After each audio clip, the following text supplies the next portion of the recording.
The Lamanites desperately try to cut their way into the city of Noah, but their casualties are mounting and they make no headway. The sturdy Nephite defenses have fundamentally altered how wars are fought, and this raid is demonstrating just how unprepared the Lamanites are for the change.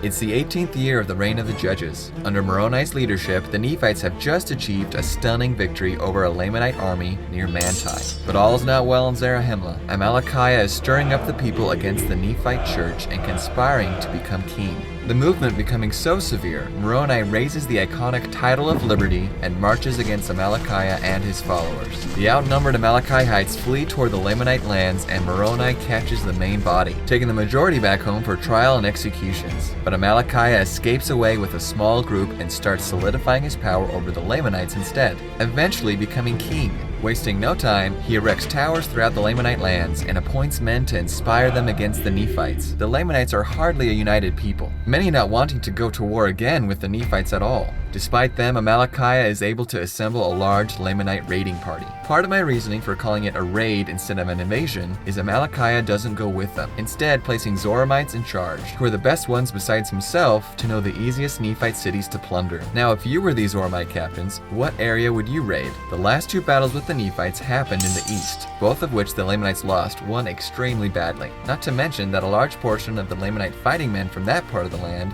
had made a covenant of peace after the latest defeat, probably meaning most Lamanite men would have to be recruited from elsewhere. However, before those two battles, a Lamanite army had seen initial success in plundering the city of Ammonihah, catching the Nephites completely by surprise, and nearly escaping with the loot and captives. Since then, Ammonihah had been partially rebuilt. Seeing as how the main form of paying ancient armies was plunder and slaves, Ammonihah sounds like the logical choice to me, and that's exactly where this raiding party chooses to go. Upon their arrival, they get a startling surprise. Moroni had been doing preparations of his own, hoisting the title of liberty throughout all the land to inspire his people, and fortifying all the Nephite cities in a manner never seen before, especially formerly weak places like Ammonihah. The fortifications consist of a large ditch all about, with a high wall of earth on the other side. Simple, cheap, and effective, this is textbook defense used all over the world across many centuries. It even has specific terminology. Its design makes the wall twice as high, meaning the best way in is just one heavily guarded entrance. Not the quick and easy raid the Lamanites are hoping for at all. Shirking away from such a difficult prize, they head toward a different historically easy target, the city of Noah. To save face or keep the morale up, the Zoramite captains make some binding oaths that they will destroy the inhabitants of Noah. Unfortunately for them, the city of Noah has even better defenses than Ammonihah. And worse, Captain Lehi, a main contributor to the Lamanite defeat the year before, and whom the Lamanites fear exceedingly, is in command of the defenses. The Zoramite captains can't back down this time. Besides the hasty oaths they had made, I'm guessing the lack of supplies and the danger to army morale also contributes to their decision to attack the city of Noah, despite its formidable defenses. They bring up the Lamanite army in front of the entrance and prepare their attack. Now, I wish we had more information on what this entrance consisted of. A gate? A barricade? All we are told is that Lehi has placed his strongest men with their swords and slings to defend it. Now, if I were Lehi, I'd at least place a barricade or roadblock to muddle up enemy footing, placing my swordsmen right on the other side to cut down any intruders. I'd also angle the barricade inwards to break up enemy lines into single attackers, making it a simple matter of overwhelming and picking them off as they stumble in. I'd put the entrance slightly inward from the wall with ditches and earth walls on both sides, placing my slingers on either side to mow down the attackers waiting in line for the barricade. This would also effectively increase my range of maneuver while crippling the enemies, allowing me to deploy reserves quickly in case of a breach. All that said, and it might have been shaped like this, or even designed in some other way. Again, we don't know exactly how Lehi designed the defense, but it's easy to imagine how formidable a defense it could be, especially for an attacking army that simply charges the entrance, which seems to be exactly what the Lamanites do. The Lamanites make several attempts at breaking through, suffering heavy losses every time. The choke point the fortifications create, nullifying the Lamanite numerical advantage. The attack on the entrance is going extremely bad. The Lamanites only able to score a few wounding hits with their arrows, indicating that their close-quarter troops aren't making any headway at all. The slaughter amongst the Lamanites is so great that they start getting desperate for other ideas.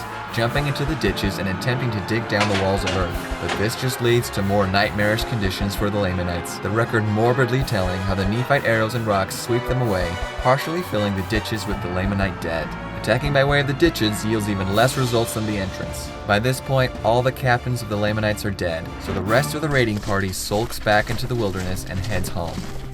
I can't say I blame them. The record says they left behind over 1,000 dead, while the Nephites only suffered 50 wounded, ranking this as one of the most one-sided battles in history.